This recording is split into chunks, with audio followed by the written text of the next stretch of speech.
Mass executions, torture, concentration camps.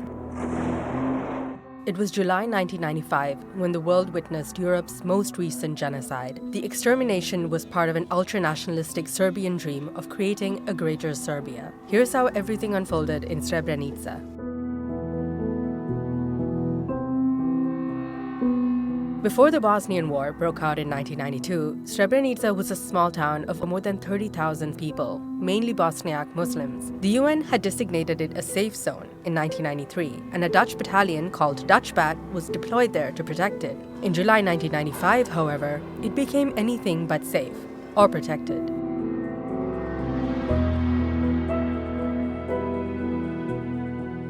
It all began at around 3 a.m. on July 6, 1995. Bosnian Serb forces were advancing into the town of Srebrenica from the south, creating panic and chaos as they began shelling civilian targets. Radovan Karadzic, then Bosnian Serb leader, ordered the takeover of the town. The descent into the abyss began on July 11th. NATO had requested help, but the support it received turned out to be insufficient, and Bosnian Serb troops forced their way into the enclave. Dutch Bat surrendered Srebrenica to Bosnian Serb forces without firing a single shot. They also handed the 300 Bosniak men and boys who had sought refuge in the Dutch base over to the Bosnian Serbs, who subsequently killed them.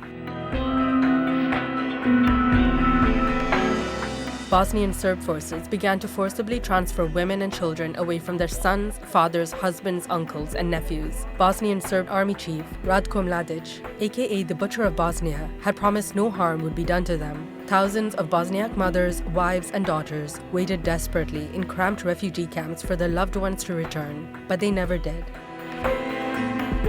Bosnian Serb troops separated men and boys and took them to different killing sites. Over the next few days, they humiliated, tortured, and executed over 8,000 Bosniak males in cold blood, either rounding them up in a school or warehouse or lining them up in meadows near rivers or dams. During one of the mass executions in Petković on July 14th and 15th, they forced them to repeat lines like, "This is Serbian land and will always remain so."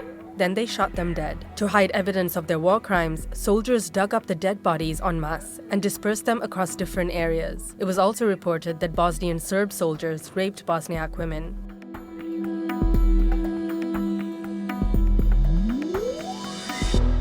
In 2007, the International Court of Justice at The Hague ruled that a genocide had been committed in Srebrenica. Late Serbian President Slobodan Milosevic, who politically and militarily backed the Bosnian Serb leaders, died in 2006 whilst in custody at a UN prison. After a 13-year manhunt, Karadzic was caught and convicted in 2016 for genocide and war crimes. In 2017, the Butcher of Bosnia, Mladic, was convicted of similar charges and sentenced to life after 16 years on the run. Mladic is also known for overseeing the 1,425-day siege of Sarajevo, the longest siege in modern European history. In 2014, a Dutch court ruled the Netherlands was partly responsible for the deaths of over 300 Bosniak males.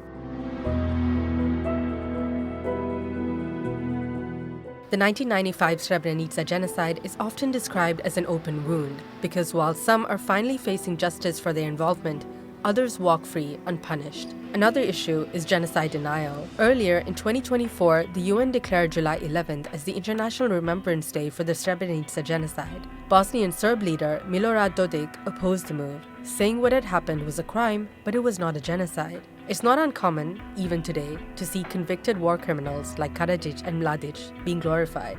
For Bosnians, the grief lives on and the search and identification of loved ones from mass graves continues.